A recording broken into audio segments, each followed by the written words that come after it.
Maybe. Well, give me a second. Yes, ma'am. Can only do so much at one time. She is so strict, I tell you.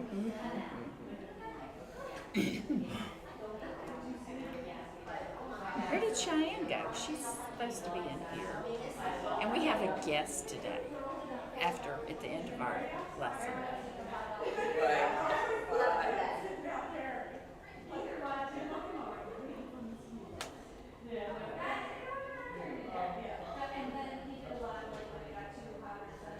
Yeah. Oh, we're on it good. Hey. Yeah.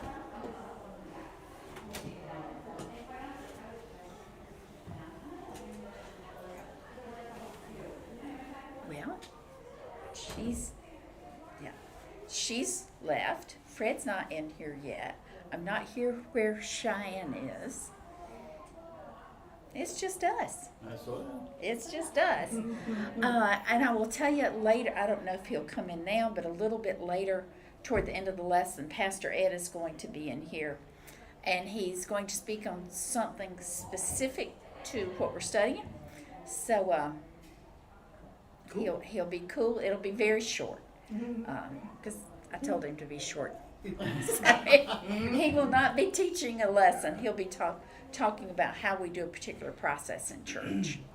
So that is where we are. We know Julie's still on the mend, but mending well. And it's hard to believe school's going to be starting in No. just a few weeks, and where'd the summer go? You don't know. I don't know, but it is very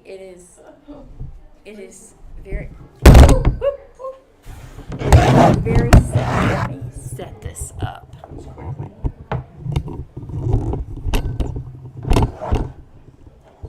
Okay, there we go. Let's dive in. How many of you used to-do lists? You used them where you worked? You've written them out? You use them at home? I use them and then I fall off the wagon and I get back on the wagon. That's right. Back and forth. I went to a class on how to do to-do lists like 30 years ago. Oh, really? 35 years ago. And I have a little technique that when I use it works very well, and when I don't use it, it doesn't work. Why do you fall off the wagon with your to-do list, do you think? Something on there you don't want to do, huh? I just get too, I get too busy, but the real reason is because my to-do list is too long and I don't want to look at it. And so Okay. I don't want to update it. So Right. You know, I don't want to go back and face, at the end of the day or at the beginning of the next day, I don't want to face how many things I didn't get done. Yeah. And so I've been told the solution to that is don't put as much stuff on my to-do list. Yeah. You know, just erase all the low priority stuff. Okay, well that fits into the question. Sorry, I'm late. How do you prioritize How are you? the things that are on? Hey guys. Hey. How do you prioritize the things that you must do? What goes on a to-do list? How do you decide what's going to go on your to-do list? Well, when I worked, it was, what's my next lesson's gonna happen, and I would do it out, and then I just cross it off. Yes, all the work stuff. I got it, yeah. Okay. I don't do it now. I'd say Yeah, you're retired. You don't have to do that now. I'd say how much time you have to do it. Okay. Priority depending on how much time you have to complete it. Yeah, that's true. Yeah, and Once I get a list of everything, I go through and do all the A priorities, B's, and C's, and I put A, B, and C next to them. And then I go to the A's and go 1, 2, 3. The B's and go 1, 2, 3. and you've spent 2 hours every day updating your list. And I just need to put fewer things on there. But you know, how do you decide what high priority it is what are the consequences? Right. What are the And, consequences if I don't do this? and where do you put the new crisis that comes up? The crisis that comes up today that kind of blows your to-do list, you know, completely out of the water, because when I was working and I got a call that said, you need to go to the president's office right now. I tell you, that's gonna top out over a meeting, over anything. And you might not even have to have a list after that meeting.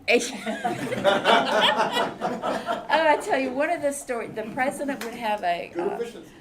president's cabinet meeting, and his administrative assistant called and said, the president wants you to come to his cabinet meeting.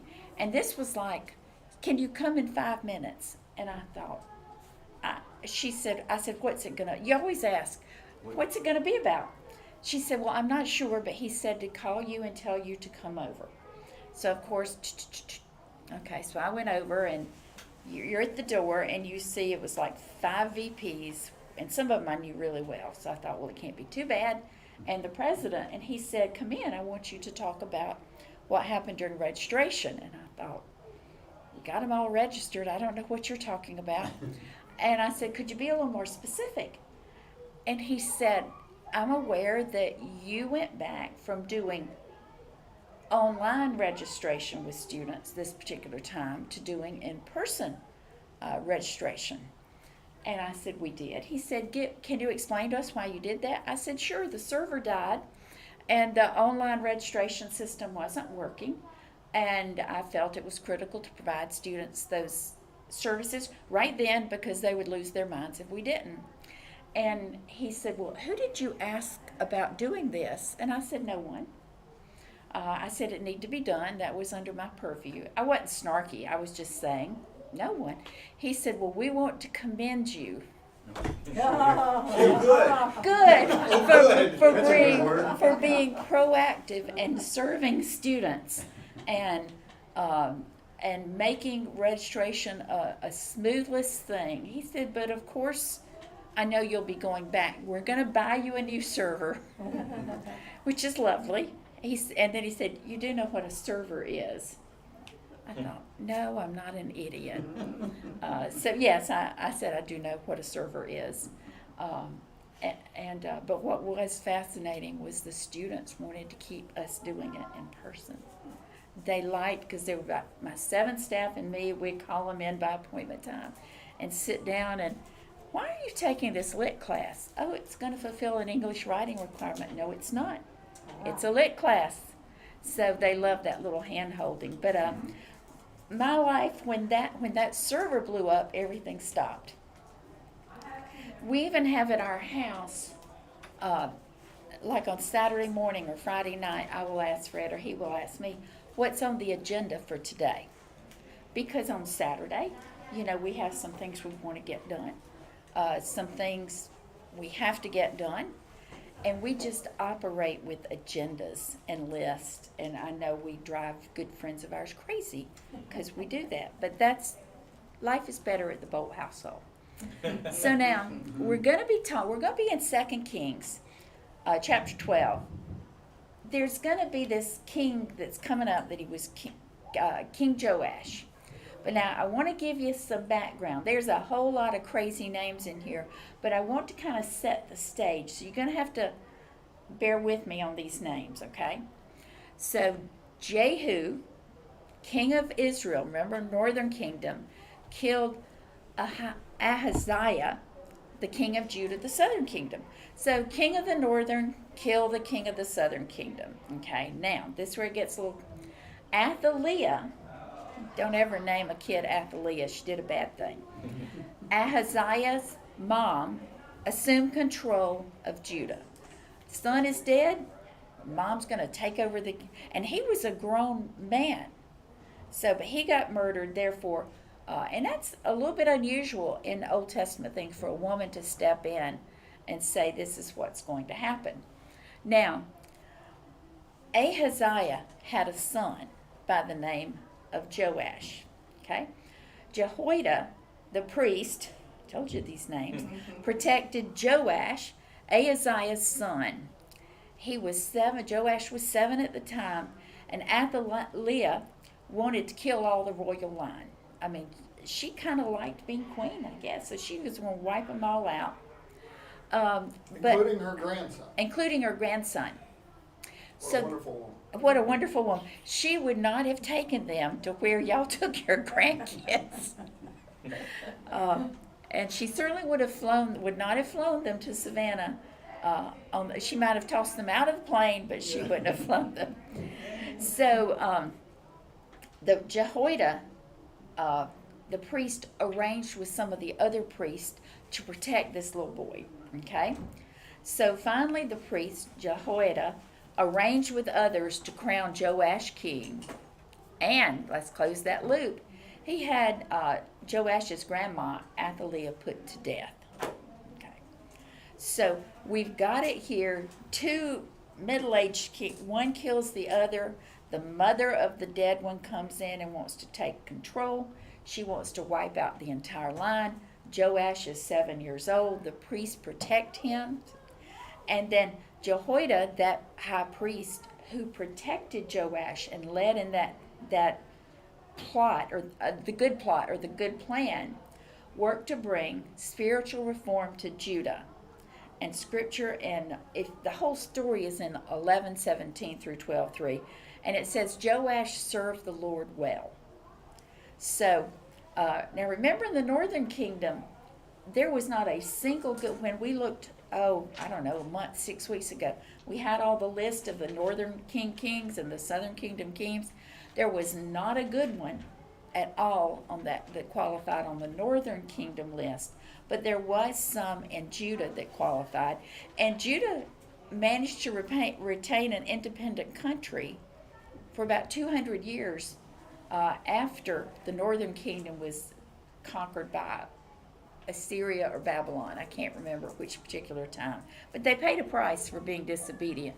So here's Joash. Okay. Now, I know this is a kid's picture, but I had to find a picture of it because I like pictures. What I wanted to pull out of that is, what's wrong with the temple? Look at the picture. There's a column missing. Column missing. Can you see it? A little bit. Need some concrete. Yeah, if you work. want to. There's a You seat can there. come sit over here, Ed. If you Are we want. gonna keep Oh, yeah. doing that? Yeah. We have room for you. There you go. What does the temple need to have done? It's concrete work. It needs some work. It needs to be repaired. Okay? So Joash became committed to the project that God's house needed to be repaired. Okay? So, and Jehoiada was there with him. So this was I don't want to say it was a group project, but it became a priority project for the king. Now, here we go. Somebody want to read this first set of verses, please? In the 7th year of Jehu, Joash became king, and he reigned in Jerusalem 40 years.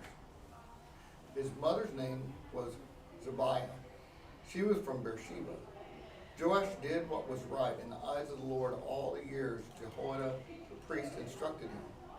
The high places, however, were not removed. The people continued to offer sacrifices and burn incense there. Now, I was a little concerned about the phrase, the high places were not removed, because I automatically assumed it was some of the places of worship for Asherah and Baal and some of those other things we talked about. But a couple of commentators said no. So there's not a straight answer on it. What they had said was there was worship to God, Jehovah God, that was not being done in the temple. It was being done on other places. And that was one of the problems with Samaria, is the Samaritans who were Jewish did not worship in Jerusalem. So those places had not been taken down, and offerings to God were still being made there. Now I heard the case made in 2 different commentaries about it was for Jewish people who were still worshiping there. It was for pagan worship who was still worshiping there. But I don't know, but I wanted to put it out there. Bottom line, either way, he was doing a lot of good stuff. He was right in the eyes of the Lord, but he still had a problem and was not doing that.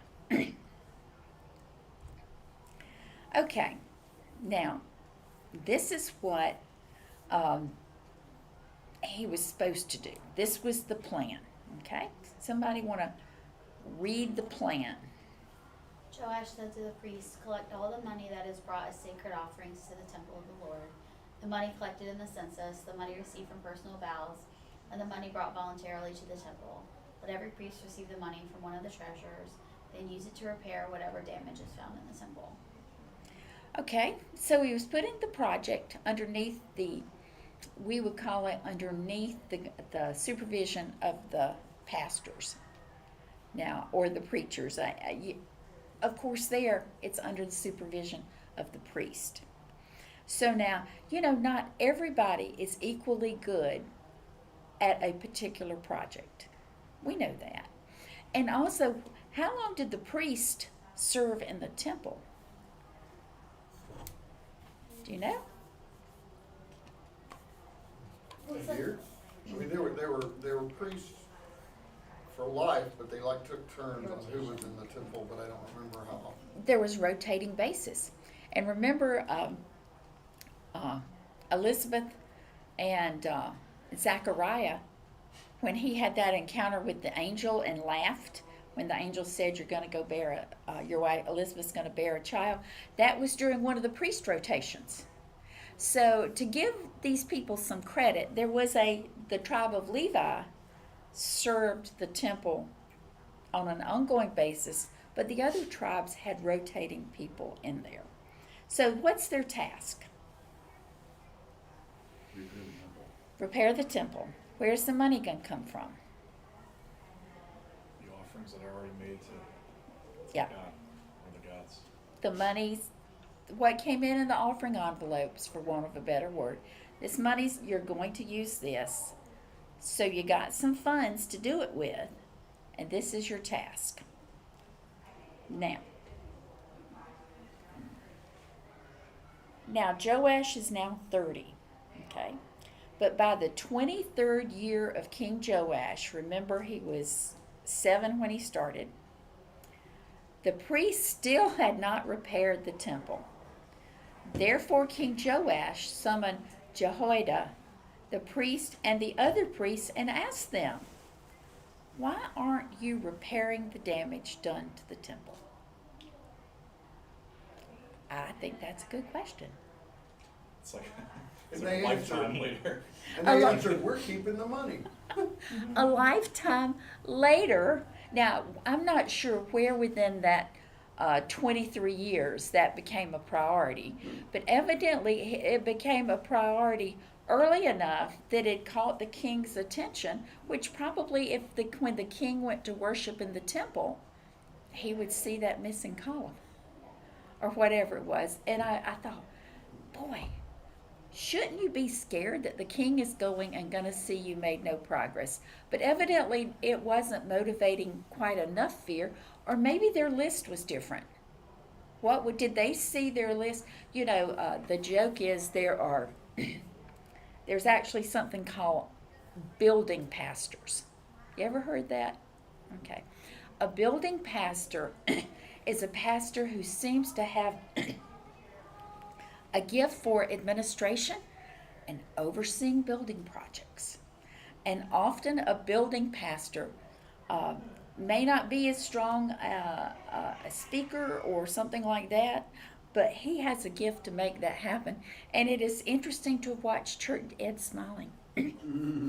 It's interesting to watch churches who do big additions or things like that, and their building pastor, although nobody would call him that, God's got him there for his specific gifts, leads them through that. They get all established and good, and life is going on. And a lot of times God calls that pastor to somewhere else. So, they are not doing what they're supposed to be doing. King's now telling them what to do. Somebody read, Thea, would you do that, please? Take no more money from your treasurers, but hand it over for repairing the temple. The priests agreed they would not collect any more money from the people, and they would not repair the temple themselves. Okay. I'm tired of fooling with y'all. We need to get this done. So you are not going to get this money now. We're going to have a little plan next as to what you're going to do with it, or how this job's going to be accomplished. Now, let me ask you this. Have you ever served on a committee, and not necessarily a work committee, a church committee, but it could be a work committee, where the leaders of the committee were not functioning effectively? And if you've ever served on a committee like that, whether work or church, you don't have to tell me which one, Raise your hand. Yeah, okay. What did I've you? even been that non-functioning leader. Oh, okay. I appreciate your honesty, Kendall. I was not going to ask that question. Okay, for the times all of us have served on a committee that was not functioning because the leader was not functioning effectively, what did you do in those situations? Lose interest, Yeah, that's true. Lose interest? step back, chill out. Okay. Any other things? I became Depends on- aggravated. Oh, go ahead. I became aggravated. Yeah, absolutely. Depends on the project. What's the priority of the project that this committee was oversighting? Was it an A list, a B list, a C list, or a D list thing? If it's a Right. D list thing, maybe it really didn't need to be done, maybe the people weren't committed. Maybe we can just put that on the back burner, somebody else will get fired up about it later. If it's A list, end up taking it and doing it myself. Yes. If when Fred and I would go off to these conferences with church things, and sometimes I don't know, church seminar kind of things, sometimes marriage enrichment kinds of things, they'd break you into groups, and they would have an assignment for the group, and then so you don't know everybody in the group. You know, here's this assignment, and the leader of the whole thing would say, okay, break into your groups. You need to appoint a leader, and you need to appoint, usually called a scribe, something like that, and write it down. And so everybody, you know, kind of sits there and looks at each other. I'll give it about 5 seconds, and then I'll lead this. Let's get started. Because I thought, we can't just sit there. We need to get organized. I'm sure I was found to be very annoying. But I at times have gotten incredibly frustrated with leaders who are not functioning effectively. Now, it's a big deal working at teams. Thea, I've got your name here. Working at teams in school. Are you looking at your... I have a team meeting at 4 o'clock today with a writing group to work on a lit review. Okay, that's been an interesting thing for her to return to school. So what do you think about working in teams? Because I've heard you talk about that. I don't like it, generally speaking. I've never liked working in teams because it requires collaboration, and unless everybody agrees to do what I want to do, not doing what I want to do. And as I shared in one of my discussion posts in my leadership class that I'm taking, that my personal Bible verse is Proverbs 16, pride goeth before a fall and a haughty spirit before destruction. So That you get that quoted to you from time to I time. have had that quoted to me. So that's everybody's got, they're usually not quite as negative as that one is. But, you know, I gotta own it. So, yeah, it's, we have a grade that's dependent upon how well we do or do not work together. And so in some ways that's different than a job. But now I have a very different perspective on why my students complain so much about teamwork. And at least I give them time in class to do their teamwork instead of making them do it on their off time. But it's difficult, but you know, everybody's got a different perspective and a way of working. And if you've got someone, you know, you've got someone who's got a strong voice and they don't, and they're like, let's do it this way, and everybody else is like, okay. Or you've got someone, that person, and all of the people I work with in my class, they're great people. But we all know that person who will go along to get along because it requires the least amount of work possible. They're never going to volunteer to do anything. They're never going to take charge. They're just going to coast along and end up with some of the credit and none of the blame. One of the priests. Probably. Yeah, one of the Probably. priests. It is interesting, Thea and I are very similar in the way we approach projects, and more than once over the years, we've said to each other, we'll just be in charge of it. We'll just take care of it, because it's easier sometimes than having, and that's not good leadership, I know that, but if you got to get something done, and you want it done, Well, that's what's interesting, the class I'm taking is about inclusive leadership. and really talking about, what are the things about our leadership lens do we need to redefine? And so we're all talking about the things like saying no and delegating. I have to say no now to things. And so those are things that, like, how do we need to change? Do we always need to be in charge? I mean, yeah, but Yeah. I think it's interesting how those my other class, the press, are asked us to do a self-review of like what we've done different in the class, and I said in our very first group assignment, when you told us specifically it was a bad idea to split up the assignment and everybody do a piece and put it together, we should have followed your advice. We didn't. We specifically went against what you said because we thought it would be easier, and we didn't get the best grade we could have gotten, which annoyed the crap out of me. But anyway, I'll stop talking about school. That's one of the reasons I don't want to go back. Is because of working, especially in my field, you have to work with people, and I hate working with people. I'd rather just call it done and work with my electronics and call it a day. I don't like working with people. She is limited to a grade of either an A or a B in the doctoral program. There is no room for anything else. And so if I'm having to depend on somebody with the grade, I do just like what she did. Okay, so here we go. Here's oh, by the way, did the priest have a choice in this? No choice. No choice. They probably nodded and said, Well, they had a choice before the king said, you haven't been doing it, have you? they had a choice So they had a before choice then. before. And their choice was obvious. Yeah. And they didn't do it. Okay, so no, I'm sure they smiled and said absolutely. They ought to have been shaking in their boots, to be honest with you. But he didn't sound like that. He didn't have any of them. Scripture doesn't say he had any of them taken out of the way. So here we go. We got a chest with a hole. So Jehoiada the priest took a chest and bored a hole in its lid.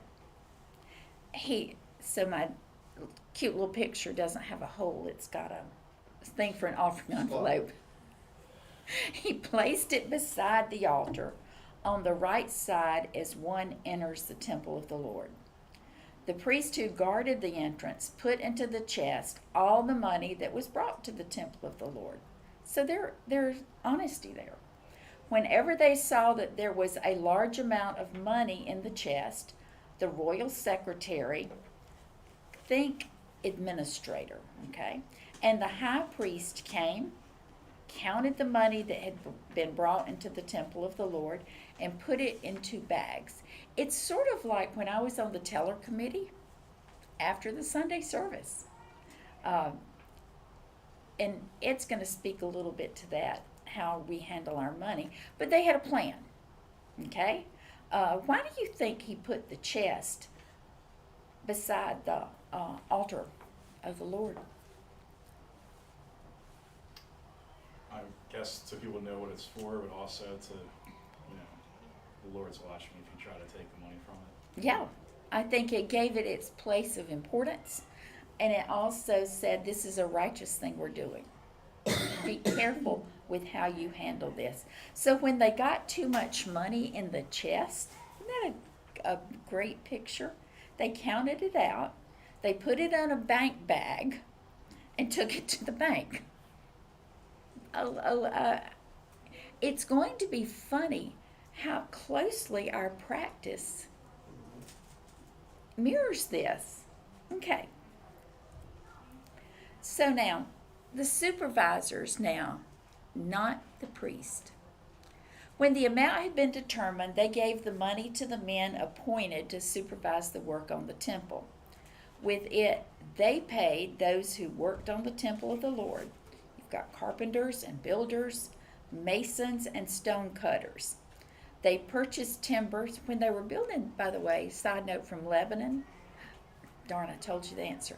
I was going to ask where they got the cedars for the temple, and they were floated down from Lebanon. They purchased timber and blocks of dressed stone for the repair of the temple of the Lord, and met all the other expenses of restoring the temple. So who was given control of the money? Not the priest. Not the priest. It was given control of in essence, the supervisors, who I bet they had I don't know, they had to have had a blueprint. They had to have had, I'm sure they've got they had an architectural plan. They had gotten we would get estimates, and put it out for a bid of how much things cost. But these men had a plan. Because ultimately, the job was repair God's temple. That's the right thing to do. The priests couldn't get it together. Evidently, the priests just, I don't know if they didn't have the skills. They didn't consider it was appointment. They thought it was too much work. But this is now the plan. So the supervisors got the money, and then they hired, in some respects, the person closest to the project is the one who needs to be in control of the project. So now, the money brought into the temple was not spent for making silver basins, wick trimmers, sprinkling bowls, trumpets, or any other articles of gold or silver for the temple of the Lord. Why were they not spending money on those things? It would look frivolous in the eyes of people. It could look frivolous, but why else? Well, they had to finish the temple first. They had to finish. But remember, this is repairing on the temple. So there's already been worship. There's the altar in there. So what do you think they probably, with these things? Already had them, They already had them. because that was a part of the process of worship. You wouldn't do worship without those things already. So you don't need to buy a backup set, so to speak. It was paid to the workers who used it to repair the temple. Bottom line. Now look at this one, integrity. Verse 15, they did not require an accounting from those to whom they gave the money to pay the workers, because they acted with complete honesty. Isn't that amazing? Yes, you had a look on your face. Just wow. That is a wow. I wish they could do that now. Such a wow. They to be such a person of integrity. Well, they weren't politicians. They were not politicians. politicians. They were not. Good point. And perhaps time was of the essence. Time was of the essence, but for Scripture to note that from several thousand years ago, they acted with complete honesty. What must the reputation of these men must have been absolutely sterling. Or the fear enlisted from the king after going on the priest probably did them a few thoughts there. Well, okay, let's be honest. Yeah, they could have been afraid of what the king would do. A little healthy fear is certainly not a bad thing. But there has been enough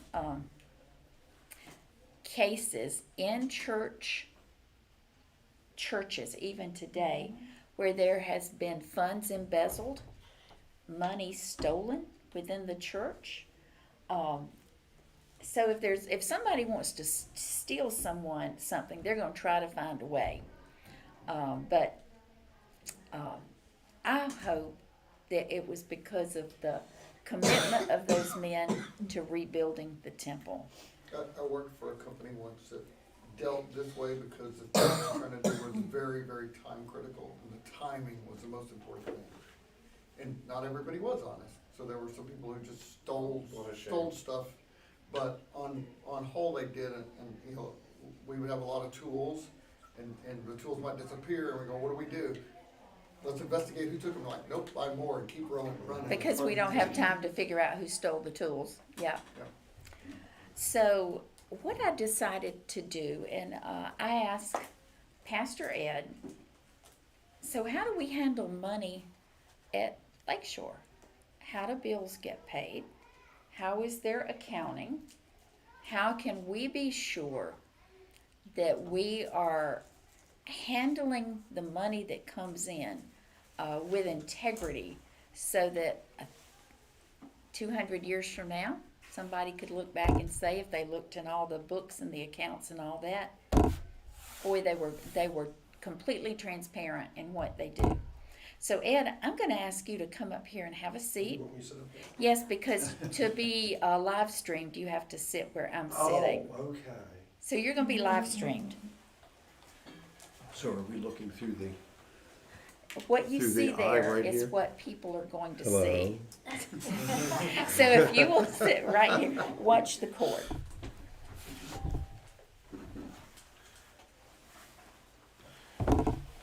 So a bit of background on how finances and monies are handled at Lakeshore is, it starts preemptively. We're gonna be coming up on that season very quickly, in the next few months, where we're going to be setting a budget for the coming year, for 2023. There's some misconceptions about how our budget works.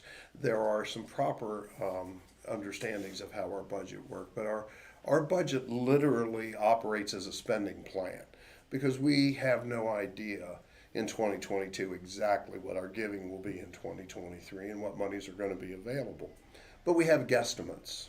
And so what we do is at this time of year, starting usually the 1st of September, ministry leads start assessing what needs they anticipate based on history, based on plans, what needs they anticipate for the coming year. We write out a plan and recommendations for what might be asked for, and then submit that to the first part of the checks and balances system, which is the Budget and Finance Committee. They overlook and see what we've done in the past, see what the plan is for the future, see what the known needs are, see what the possible needs might be.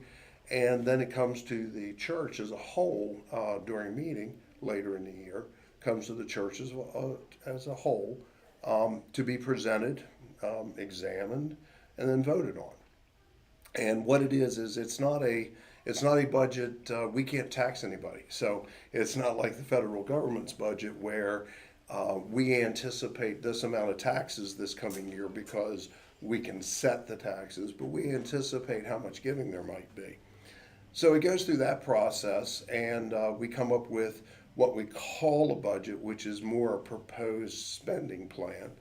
And it's not always adhered to exactly, but if there's anything along the line next year in 2023, if we come up with an expense or a need or a project that doesn't fall within that budget, then that budget is the request for anything additional substantially is brought to the Budget and Finance Committee for them to review and approve and tell us, yeah, we do have those monies available and we can do this extra project, or we can do this extra mission that we need, or we can make an additional purchase of something.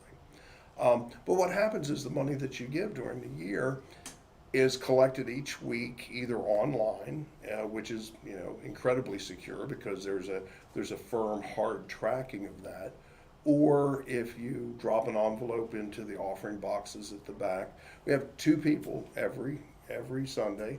2 people walk in. That way, there's never one person just handling the money. They walk back as Tracy was on the teller committee at one time. They walk back. They do the count. They put the checks in the safe, and they take the cash, and the cash deposit is made. It's all written out, and there's a check and balance there because you have more than one person doing it. Then it's reviewed. Wait, and I will put in, there's a spreadsheet. And I've never tellered, so you may Okay, you yeah. may be able to add additional. There is a spreadsheet where things get, and there are 2 different kinds of, one spreadsheet is entered by check number.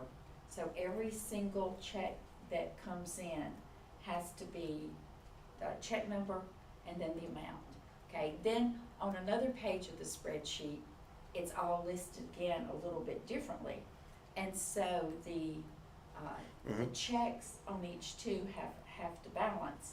And then on the ones for cash, it is broken down by, there was this many $20 bills and this many Yeah. and this many.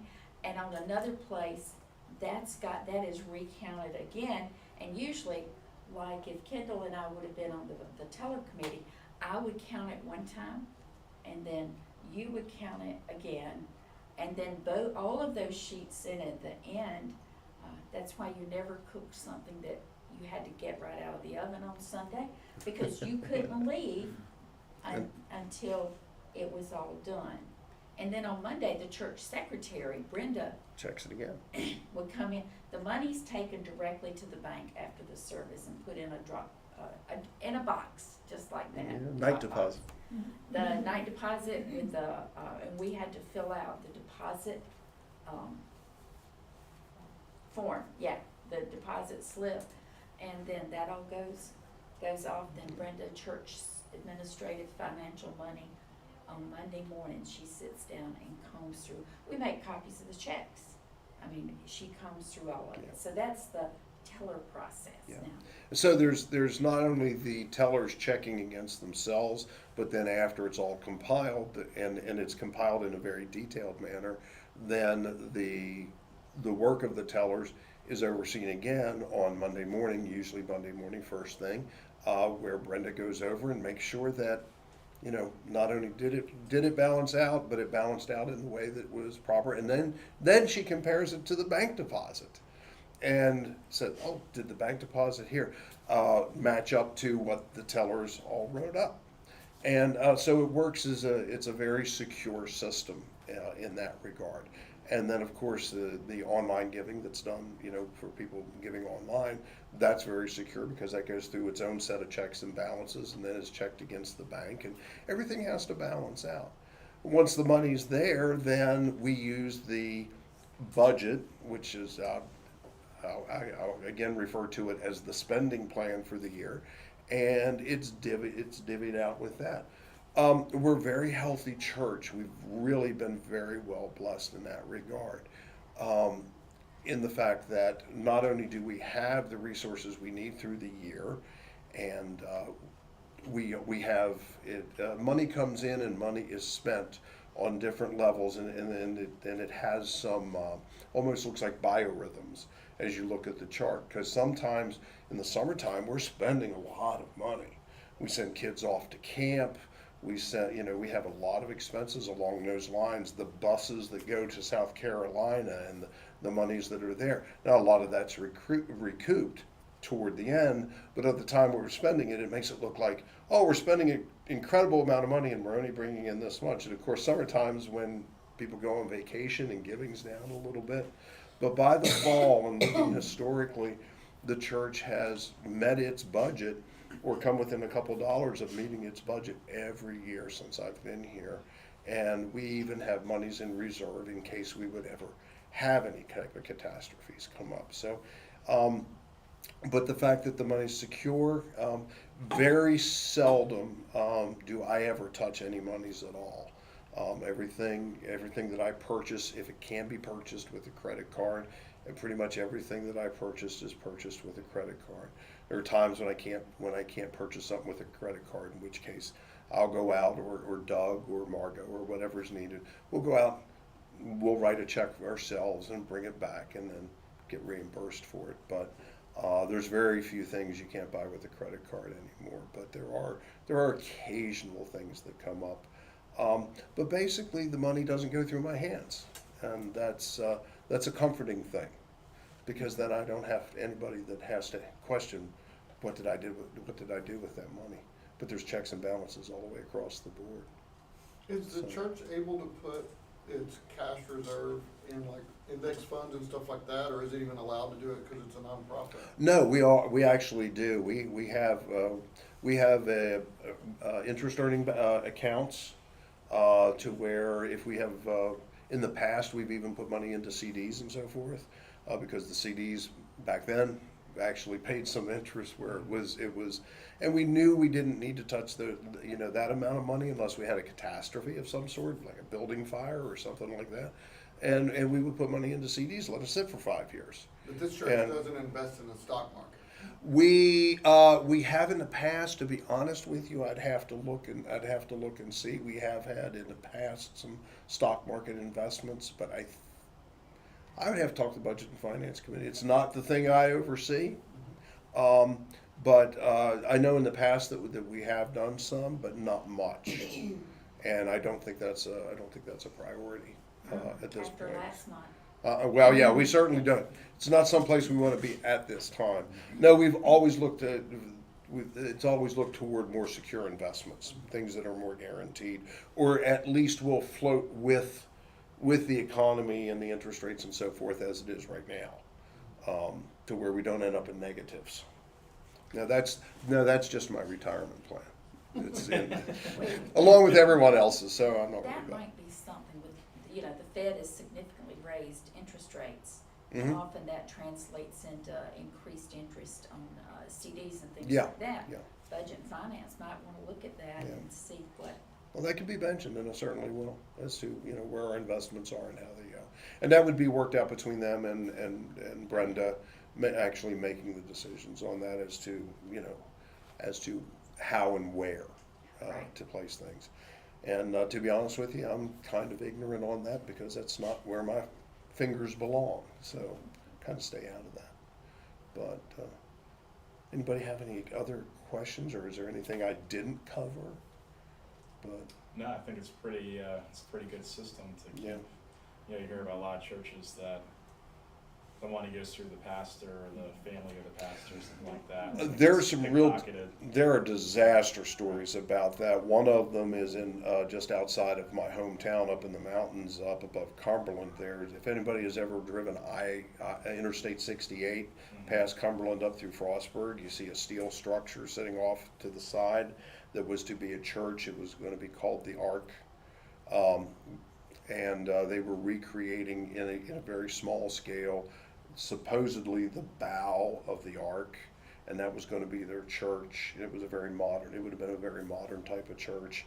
Well, they built that structure when I was in college, which was a long time ago, and the steel structure is still standing there as bare steel structure because that was an independent church that was very much run by the pastorship, and the pastor apparently became a little bit infatuated with the financial secretary, and my understanding was they went to the Caribbean, and the rest of the building never got built. Yeah. but that's, and I really appreciate how money is, and we have been in churches where money has been, handled well. But one of the things I've said on some things that, I've been working on is just because we're a church doesn't mean we should be sloppy with Absolutely anything not. we do. There's no place for sloppiness. Whatever process, should be the very best we can make the process, cause it matters. Yes, You want to absolutely. be respectful of people who've given to the church. Right. You want to be respectful of their gift and respectful of God and handling it as best you can. That's called proper stewardship.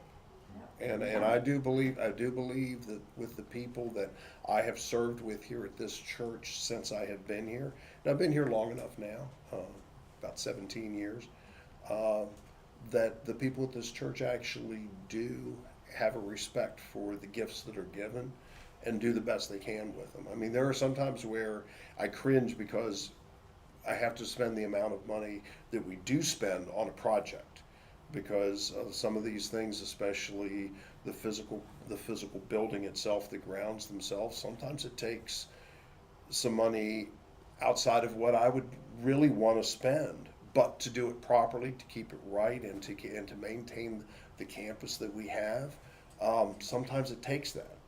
And sometimes I cringe at the amount of money that we have to spend on something. But they were talking about in the passages we were looking at in 2 Kings, they were talking about paying the carpenters and paying the stone workers. And there are certain things that, well, you could just get the congregation together and have them come in and do things. Well, yeah, you can, but there are some things where only a professional should touch that.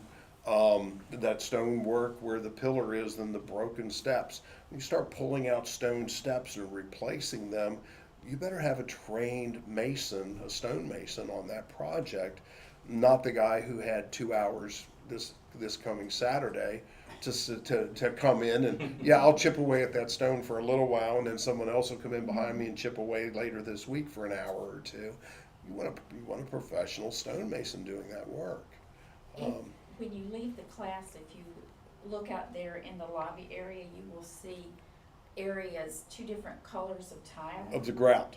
The grout, you'll notice a difference, and that happened, like, was it 2 or 3 years ago, right before the Easter? It was about 5 years ago, yeah, right before Easter Okay, so we service. made here Oh on my the- gosh. And, there was what, a water pipe or something? There was a sewage pipe that runs underneath of this lobby area right outside the door that ruptured underground. We had about 4 days to repair it. So we had to break up the tile, bust up the concrete.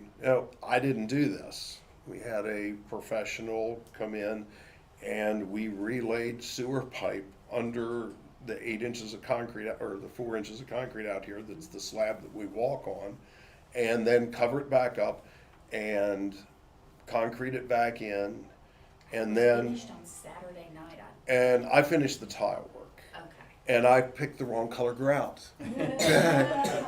Because, and quite honestly, if enough coffee gets spilled on that grout over the next few years, it will match the rest of the grout, because that's why the other grout was that color, is because of the accumulation of the dirt and stains for the years. You'll notice it from now on. Thanks, Tracy. Everybody else walks over and never says a thing. There was money But- available to do Yeah. that. And the money that was available was the money that was set aside in the campus fund, which is important to us. The money that's set aside in the campus fund, and it sits there and it's specifically earmarked for major improvements and/or repairs as necessary. Other repairs that happened this past week, I put a breaker in the box over on the admin wing. I ordered the breaker. My gosh, they were terribly expensive these days, especially since it's an old one and a very specific one. But I didn't call an electrician in to do that because it was a 10-minute job and I happen to know how. So, And he's still alive, so he must not have died electrocuted. It's weird. praise God, not in heaven yet. But Any other questions for Ed related to this? I wanted you to come away with 2 things. I wanted you to know more of the process and that it's an organized and well managed. And I also wanted you to feel appropriate pride that we respect the gifts, that we honor God by we take care of the money and we handle it in a way that there's never a hint of scandal or anything like that. People may disagree on how the money is spent. I wanted X instead of Y. mhm.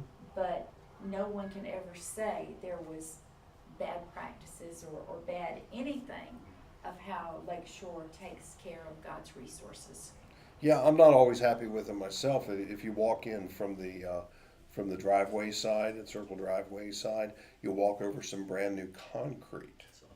That was because the original design was ill-designed, and the runoff from the flat roof that's above us went down, and a drainage pipe had actually cracked, and it was flowing water underneath the sidewalk, and had been for years. Had I not been looking for another leak that I thought was a leak around a window, I would have never saw this. But the water literally came up through the sidewalk off the drainage of that roof.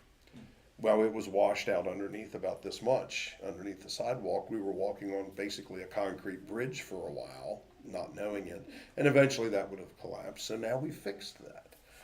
Took more money than I wanted to spend, but it took the money it needed. And we got bids. I got a couple of bids to make sure that we were, paying an appropriate price. But, yeah.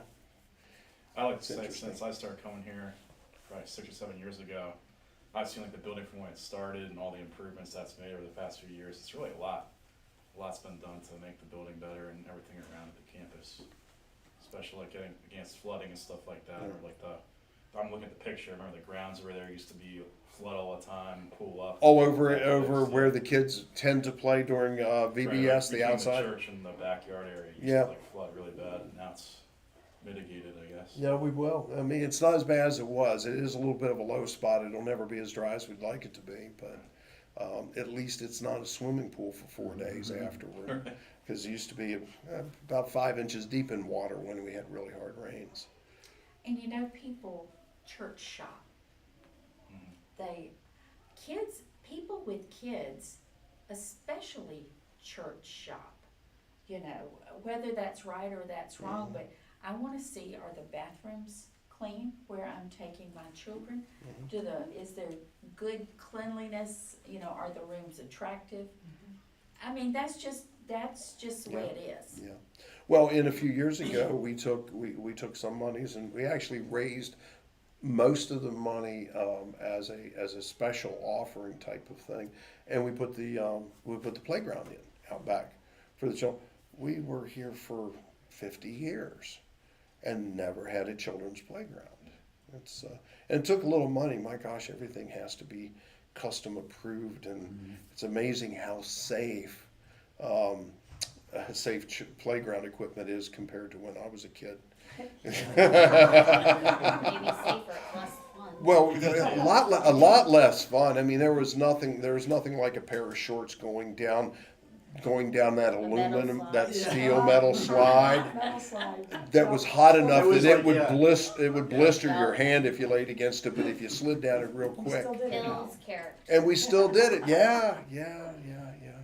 But things are a lot safer now. I will say, a lot more expensive though, and that was all part of it. But again, that says something to a family drives up visiting, and they've got a play area for Yeah. kids there. They do have to drive around back to see it, but at Well, least they it's do have there. to drive But at because least they it's wanna get there. a parking spot. Yeah, but how close to Mountain Road do you really want a playground? So Right. it's actually in the right place. We like the back driveway because, Yeah, Yeah, we you just get out the drive light. it We back. just go out the yeah, back because we driveway just live too. over Sure. there, so it's just, Yeah. it's nice. Yeah. Well, we go out that way, so we don't have to worry about the police Sure. officer who's, Yeah. Well, I don't have to worry about Mountain Road. Anytime when the lanes are changed, if I have to turn left coming out of here, I go up to South Carolina Avenue and go back. And that was just a very rough, potholed gravel driveway back through there until we did the major repaving of the parking lot. And while we were there doing it, it's like, we need to extend this. We need to improve this. So now it's a paved That's nice. driveway going out. Yeah. And the neighborhood behind us loves it because they can bypass the light. Yeah. But, you know, It's also nice, we can drive our golf cart to church too, so. there you go. So That's, that's- yeah, that's The nice. grandkids like it when Juana was yeah, around. all kinds of advantages. okay, well, it's about time we're finishing up. But, Ed, since you're there in front of the camera. Since I'm already sitting Since you're here, already sitting, would you dismiss us in sure I prayer? would. Father, we give thanks for this time that we have had to set aside to share our thoughts, to take in your word, to take in its meaning and apply it in the ways that it actually does apply to us here today. Nothing that you have ever written through your thoughts, nothing you have ever given us in Scripture is not of use, and it's not only of use then; it is of use today. And we give thanks that you would give it to us. Thank you for gathering us here together. Take us home safe. Watch over us as we leave. In Jesus' name, amen. Amen. Awesome. Thank you for inviting me. So thank you, oh my. I know, I'm probably